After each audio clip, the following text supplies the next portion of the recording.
जय माता दी दोस्तों, स्वागत है आपका एक बार फिर से आपके अपने YouTube चैनल पर।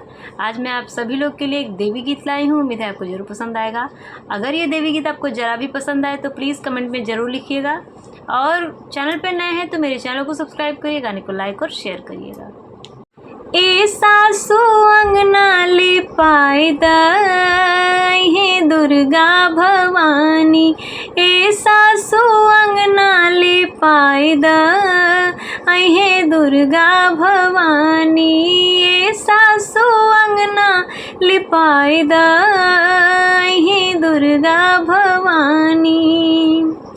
अढ़उल के फुलवा मैया के मन मोहे, अढ़उल के फुलवा मैया के मन मोहे, अढ़उल का गजला बनाई हे दुर्गा भवानी, अढ़उल के गजला बनाई हे दुर्गा भवानी, ए सासु अंगना लिपाई हे दुर्गा भवानी, ए सासु चौका पुराई हे दुर्गा भवानी।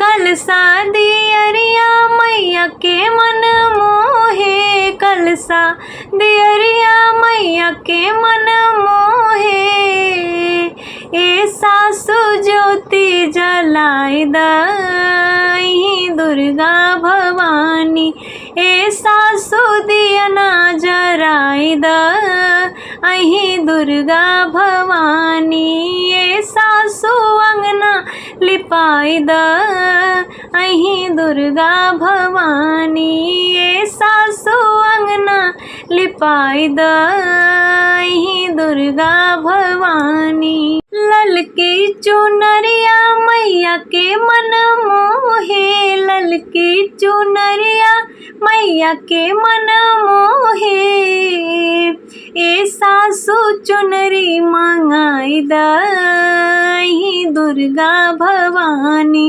ए सासु चुनरी मंगाई हे दुर्गा भवानी, ए सासु अंगना लिपाई हे दुर्गा भवानी, ए सासु चौका पुराई हे दुर्गा भवानी। सखिया सहेली मिली भजन सुनावई, सखिया सहेली मिली भजन सुनावई, ए सासु कीर्तन कराई हे दुर्गा भवानी, ए सासु कीर्तन कराई हे दुर्गा भवानी, ए सासु हवन कराई हे दुर्गा भवानी, ए सासु अंगना लिपाई हे दुर्गा भवानी, ए सासु चौका पुराई हे दुर्गा भवानी। अगर ये गीत आपको ज़रा भी अच्छा लगा हो तो प्लीज़ कमेंट में जय माता दी लिखिएगा। हमारे चैनल पर नए हैं तो प्लीज़ चैनल को सब्सक्राइब करिए, गाने को लाइक और शेयर करिए, हमें सपोर्ट करिए। धन्यवाद। जय माता दी।